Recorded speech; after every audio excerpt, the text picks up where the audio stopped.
kita rasakan bersama-sama. Nah, itu bedanya fakta dan fiktif. Kalau di media sekarang hampir sulit sekali kita melihat satu kebenaran. Yang kita lihat adalah pembenaran. Jadi media sangat mudah sekali memframing satu fakta menjadi pembenaran. Jadi fakta itu adalah kebenaran, sedangkan pembenaran itu mungkin hampir sama dengan fiktif. Nah, tugas teman-teman sebagai YouTuber yang sangat dekat dengan media, sosial media, itu mempunyai menjalankan fungsi-fungsi itu. Bagaimana memberikan fakta yang sejelas-jelasnya, walaupun mereka belum tentu alami. Jadi apa yang mereka alami, apa yang dilihat di media belum tentu mereka alami, dan itu yang terjadi. Yang terjadi adalah pembenaran yang sebenarnya mereka belum pernah mengalami.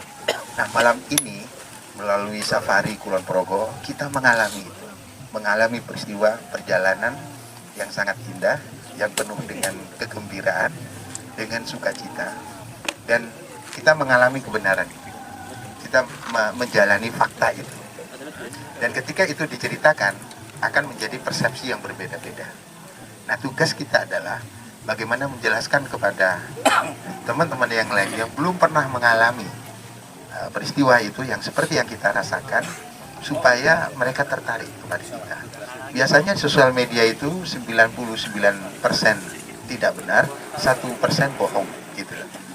Tapi tugas kita adalah menceritakan yang pengalaman atau peristiwa atau perasaan kita yang kita alami saat ini.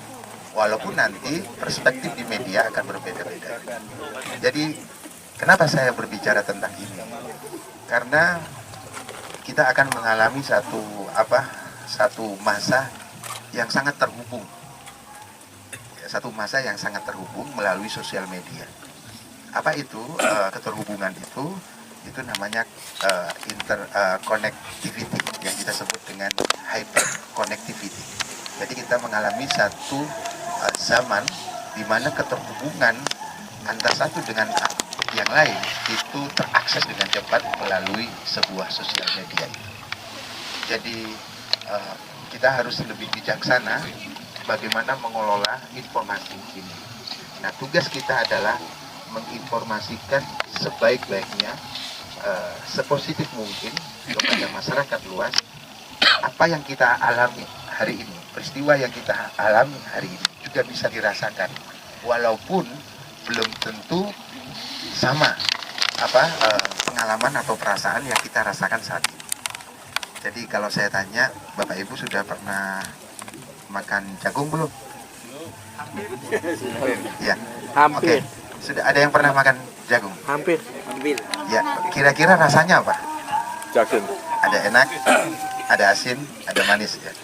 Walaupun bendanya sama, tapi rasanya berbeda. Saya kira mungkin teman-teman yang sekarang ini makan jagung pasti punya rasa yang berbeda, ya kan, terhadap jagung, walaupun bendanya sama.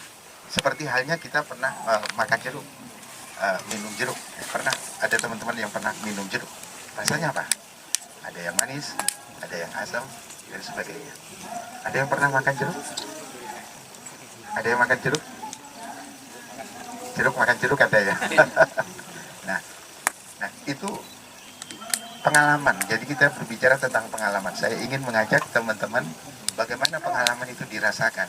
Kalau bahasa outbound-nya namanya experiential learning, ya, pengalaman belajar. Jadi hari ini seharian penuh kita sudah mendapatkan banyak pengalaman, dan pengalaman itu mengajarkan kita sebuah pengetahuan. Jadi menurut saya pengetahuan dengan ilmu ini sedikit berbeda. Kalau pengetahuan itu adalah sesuatu yang kita alami, yang kemudian menjadi ilmu. Nah, ilmu bagi teman-teman yang belajar tentang ilmu itu juga belum tentu mempunyai pengalaman. Jadi apa yang kita alami itu memberikan inspirasi bagi kita, memberikan ilmu bagi kita. Jadi ilmu menurut saya itu dasarnya dari pengalaman. Apa yang kita rasakan, apa yang kita nikmati hari ini, apa yang kita lakukan hari ini, itu akan menjadi sebuah pengalaman. Dan pengalaman itu sangat berharga. Pengalaman itu pasti akan berbeda ceritanya. Nanti teman-teman kita lihat aja di YouTube ketika mengekspresikan pengalaman-pengalaman kita yang kita alami hari ini akan menjadi perspektif yang berbeda. Jadi saya melihat bahwa setiap individu punya pengalaman yang berbeda-beda, punya rasa fakta yang dirasakan atau kebenaran yang berbeda-beda. Ketika disampaikan di media akan menjadi perspektif. Jadi berbeda sekali antara kebenaran dan pembenaran. Jadi kebenaran itu tadi saya ingin mengatakan bahwa kebenaran itu adalah sesuatu yang kita alami, yang kita rasakan saat ini, sekarang, dan hari ini. Jadi itu pengalaman. Jadi banyak di sosial media melakukan sebuah perdebatan macam-macam. Ya karena mereka belum mengalami. Jadi hanya perspektif saja, hanya pembenaran saja. Nah, saya ingin menjelaskan karena teman-teman ini terkoneksi langsung dengan sosial media, dengan YouTube, maka berikan informasi seindah mungkin, sepositif mungkin. Kalau bahasa kerennya sekarang namanya positive vibe. Positive vibe. Vibe itu dari kata vibration, vibrasi, getaran. Jadi positive vibration. Jadi positif itu sebenarnya adalah getaran atau energi yang kita tularkan kepada yang lain untuk menarik energi positif.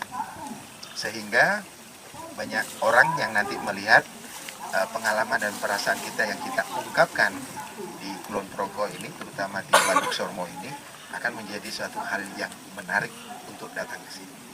Jadi itu mungkin sedikit perspektif ya, yang nanti kita akan sharingkan bersama.